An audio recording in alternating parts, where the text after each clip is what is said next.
अरे B are Gavai, तुम MP बन जाओ, आरएसएस की गोद में चले जाओ, हिंदू संगठनों में जाओ, चले जाओ, तुम धीरेन्द्र शास्त्री के पैर छुओ, पैर चाटो, कोई फर्क नहीं पड़ता।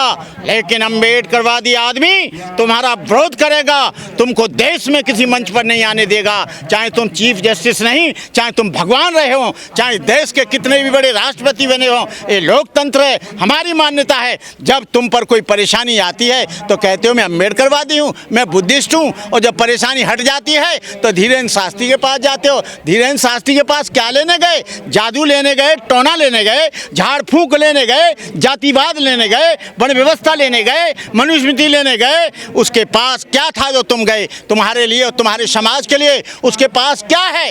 केवल अंधविश्वास, आडंबर और पाखंड है उसके पास। समाज को जगाने के लिए उसके पास कुछ नहीं है। आज समाज टूट गया है, समाज इसकी घटना से आहत हुआ है, समाज इसकी घटना से। वो आदमी जो हिंदू राष्ट्र बनाने की बात करता है, जो मनुस्मृति लागू करने की बात करता है, जो इस देश में छुआछूत की बात करता है, ऊंच नीच की बात करता है, वर्ण व्यवस्था की बात करता है, वर्ण भेद की बात करता है, ऐसा आदमी, इसको यदि मनुस्मृति लागू हो गई तो क्या तेरी औलाद भी एक महार को चीफ जस्टिस बनाया, एक चमार को चीफ जस्टिस बनाया। ये चमार और महारों को जो स्वतंत्रता मिली है इस देश में, वो बोधिसत्व डॉक्टर बाबा साहब अम्बेडकर के द्वारा मिली है। ये भूल नहीं चाहिए बी आर गवई तुमको, कि तुम पर जब जूता पड़ा था तो यहाँ जितना भी आंदोलन चलाया था अम्बेडकरवादी वकीलों ने चलाया था, और वकीलों ने उसको जूता खुद मारा। तुम्हारा बदला जब लड़ाई हो, कितना धीरेन्द्र शास्त्री के लोग तुम्हारे बचाव के लिए आए, कितने धीरेन्द्र शास्त्री के लोग तुम पर जूता पड़ा आंदोलन के लिए आए, कितने धीरेन्द्र शास्त्री के लोग यहाँ पर जुल्म होता है उसके लिए आए, कितने धीरेन्द्र शास्त्री के लोग कोविद को मंदिर में नहीं जाने दिया उसके लिए आए, आप मुरु को नहीं जाने दिया, कितने लोग आए। यहाँ पर जुल्म होता है, कितने लोग आते हैं, अत्याचार होता है, कितने लोग आते हैं। केवल वही अम्बेडकरवादी लोग दलित और बहुजन समाज के लिए लड़ाई लड़ते हैं, और जब तुमको कोई मौसम आता है, ये इतना पढ़ा लिखा चीफ जस्टिस ऑफ इंडिया ये किसकी वजह से बना?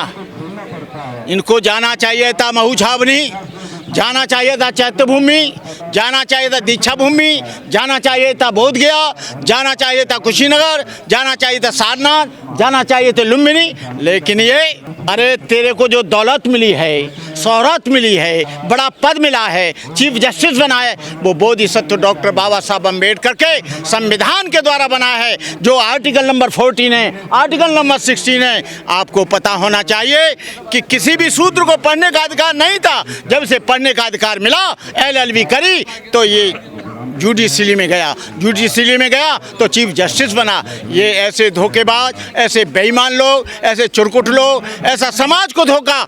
महाबोधि महाविहार मुक्त होना चाहिए, महाबोधि महाविहार बौद्धों के हाथ में आना चाहिए। महाबोधि महाविहार का प्रबंधन भारतीय बौद्धों के हाथ में आना चाहिए। 1991 में मैंने सुरई ससाई के साथ मिलकर चैत्यभूमि से लेकर बुलेट गाड़ी से आंदोलन पटना तक चलाया, लेकिन उस समय केवल एक आंदोलन था, महाबोधि महाविहार मुक्ति आंदोलन। लेकिन 1991 के 92 2004 तक वो आंदोलन चला, 25 वर्ष।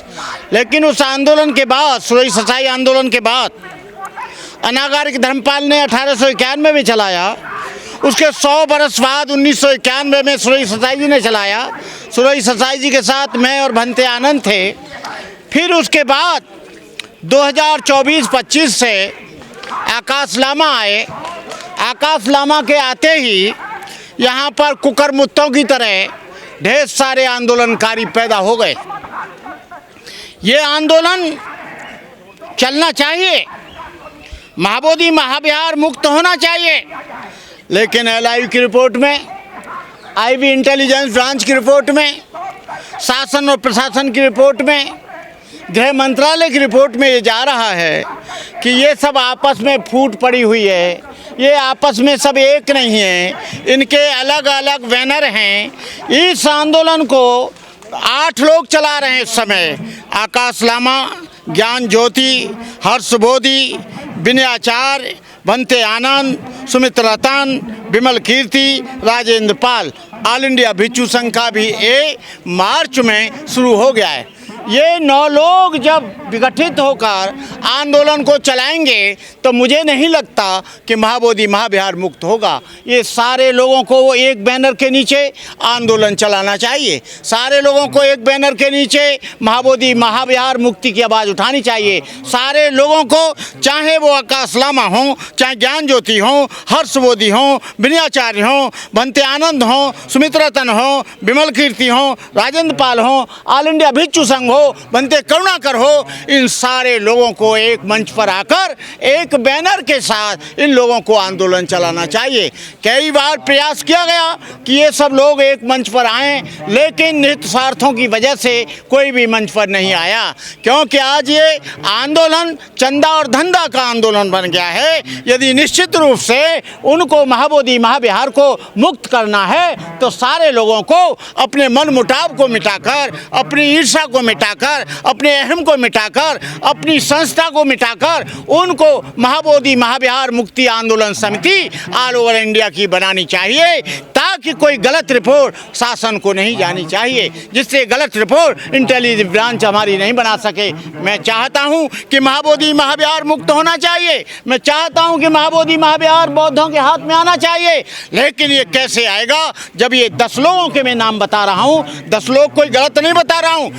ज्ञान ज्योति नागपुर में चला रहे हैं, विनयाचार्य उत्तर भारत में चला रहे हैं, विमल कीर्ति बिहार में चला रहे हैं, भंते आनंद अपना अलग इस बुद्ध पूर्णिमा से शुरू कर रहे हैं, सुमित रतन पहले से ही चला रहे हैं, विमल कीर्ति इनके साथ थे वो अलग हो गए, राजेंद्र पाल भी चला रहे थे साथ थे, अब ऑल इंडिया भिक्षु संघ ने भी अपना। मैं कहता हूं चाहे ऑल इंडिया भिक्षु संघ हो, चाहे महाभिक्षु संघ हो, चाहे कोई भी भंते हो, जो चीवरधारी है उसको एक जगह आना चाहिए और इस मुक्ति के लिए जोरदार आवाज़ उठानी चाहिए। ये कोई 100-200 लोगों 500 लोगों से नहीं चलेगा, ये अस्मिता का सवाल है। यहाँ पर भीड़ इतनी होनी चाहिए कि सारी सड़कें भर जाएं, रेलवे स्टेशन भर जाए, आपका सारा देश में भूचाल आ जाए, सारी सड़कें जाम हो जाएं। हमने भी आंदोलन चलाए, हमारे सारे एजेंडा, सारे मेमोरेंडम डस्टबिन में डाल दिए गए। हम जो है सारे प्रधानमंत्रियों से मिले, लेकिन आज का आंदोलन चल रहा है, एक हेड कांस्टेबल आता है, वो इनका मेमोरेंडम लेके चला जाता है, वो उसको डस्टबिन में डाल देता है। ये अभी आक्रोश भरा, ये तीव्र आंदोलन, आक्रोशित आंदोलन का रूप नहीं पकड़ पाया है। मैं चाहता हूँ, क्योंकि ये बौद्धों को, अम्बेडकरवादियों को कमज़ोर समझ रहे हैं, एक बार ऐसी हुंकार लगनी चाहिए जिससे कि यहाँ का पार्लियामेंट और यहाँ की गवर्नमेंट, भारत सरकार घबरा जाए। और जब तक नहीं आएंगे, ये जो है महाबोधि महाविहार, ये बलिदान चाहता है, आहुति चाहता है, त्याग और बलिदान चाहता है। जब तक ये लोग सब नहीं आएंगे तब तक ये कार्यक्रम के लिए मैं ये कहूँगा कि इस मुक्ति के लिए सारे लोग एक हो जाएं। और तो ये कहता हमारी आस्था है यहाँ पर देखने में। आस्था तो उनकी वहाँ राम मंदिर में थी, राम मंदिर वालों की आस्था बुद्ध विहार में कैसे हो जाएगी? आस्था का सवाल है तो आस्था ये बौद्धों का है, आस्था ये अम्बेडकरवादियों का है। सारी दुनिया के जो बौद्ध आते हैं, केवल ये पवित्र स्थान है, जैसे मुसलमानों का मक्का मदीना, ईसाइयों का जेरूसलम, वैसे ही महाबोधि महाविहार हम लोगों की अस्मिता का सवाल है। और कहीं और बुद्ध गया नहीं है, केवल एक ही बुद्ध गया है जो बिहार में है, जहाँ भगवान बुद्ध ने ज्ञान प्राप्त किया, बुद्धत्व प्राप्त किया, दुनिया के दुखों के निवारण के लिए उन्होंने चिंतन किया, दुख और दुख के कारण को ढूंढा, उन्होंने उसके निवारण को ढूंढा, उसके मार्ग को ढूंढा। भगवान बुद्ध का स्थान कोई और नहीं है। ये लोग अपने स्वार्थ के लिए, दान दक्षिणा के लिए और उस बिहार पर कब्जा करने के लिए ये अपनी आस्था बताते हैं। तो मैं ये कहना चाहूँगा कि वी.आर. गवई ने जो धीरेन्द्र शास्त्री के यहाँ जाकर हाजिरी दी है, उसकी निंदा होनी चाहिए।